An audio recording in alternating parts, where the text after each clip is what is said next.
Hey Nathan, how's it going? Oh, Creston, it's so good. Good to talk to you.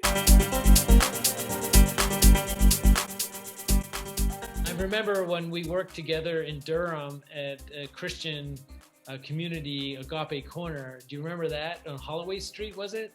Oh yeah, Agape Corner. I was there for 8 years, working with low income students from troubled backgrounds, their families, and the community there. It was a difficult but rewarding experience. Yeah, since that time, we've both done our PhDs, which at that time, who knew? And it's really great to reconnect with you. And I'm really looking forward to your talk for GCAS on Saturday. And could you let us know a little bit about your talk?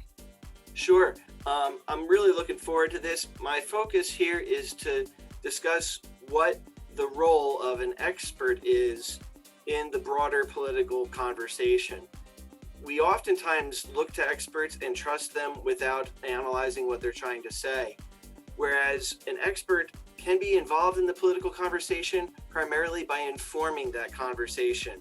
So, my challenge is to, in particular, economists, instead of trying to craft policy that they think is best from their own point of view, to try to talk about the relative opportunity costs of alternative sets of policies, to bring that to the community to talk about, and then to let it go.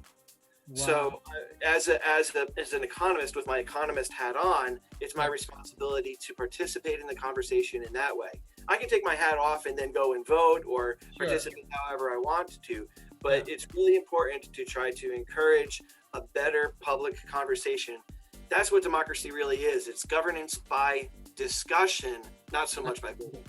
Absolutely. And it's wonderful. And I understand you have some experience working with politicians and Congress persons and things like that as a consultant. And it's really amazing what you've done. And I'm really pleased to be reconnected with you. And I'm looking forward to your talk on Saturday.